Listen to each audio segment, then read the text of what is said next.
Hey, in my last video, I explained 7 tips that I found particularly useful as someone that works on cars at home for a hobby before starting on a major project. So if you haven't checked it out, or if it sounds like something you're interested in, then please click the link above.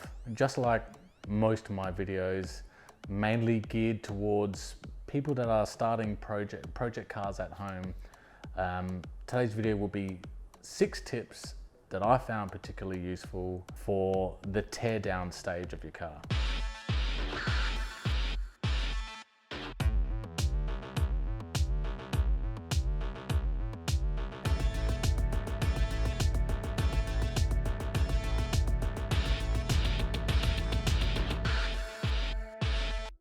So why is a tear down important? Well, this is the opportunity to get the car down to its bare bones. So you can A, access all the hidden areas that may or may not need improvement, and B, so as not to damage stuff like your glass, your moldings, your interior and stuff like that while working on the car. Tip number 1 is wash the car. Now before beginning the project, it's a good idea to clean out the car and give the body a big clean and degrease of all the road grime and oils and stuff like that. Plus, if you're going to be removing the paint, products like paint stripper works best on a nice clean substrate. Plus, if you're removing paint using abrasives, you don't want to be forcing those oils into the metalwork and cause contamination issues down the line, because that's not good. Tip number 2 is to take detailed photos, and lots of them.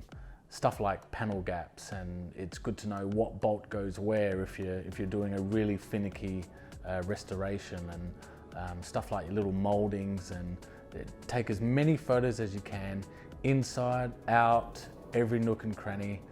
There's been numerous times where I've had to revert to looking at some old photos just so I know what gaps needed somewhere or what goes where, so very important. Tip number 3 is bag and tag. Now there's going to be a lot of screws, a lot of nuts and bolts, little springs, all sorts of stuff. So whatever can fit into a sandwich bag or the like, then the better. Because if you're like me and your project goes on for years and years, by the time you go back to assembling, you're not going to remember what goes where. So bag and tag is super important also. Tip number 4 is decide how involved the build's going to be. The reason why I say this is because if you're doing a closed door respray, then you probably don't need to remove the interior. If you're not painting engine bays, you don't need to remove the engines. So now deciding beforehand what sort of job you're going to be doing on this car will save you time and headaches later on down the track.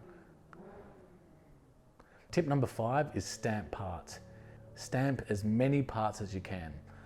For instance, a door jamb to the hinge. You know, so get yourself a stamp kit if you don't already have one, or a pin punch with a couple of little dots corresponding to the opposite item.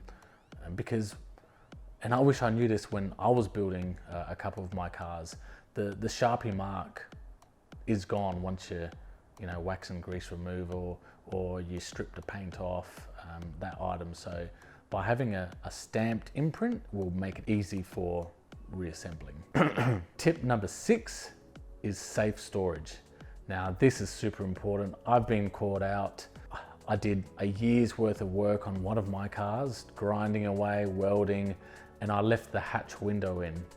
Now that window is as good as done, and it's not cheap to replace. So make sure the parts that you take off the car are stored somewhere secure and safe, so when you do go back to use them, they're safe and sound. Well, that's it for my tips for the car teardown stage. Let me know in the comments below if you've actually got a project underway. I'll be keen to see what sort of cars we're all working on. So thanks for watching this video, and cheers. See ya.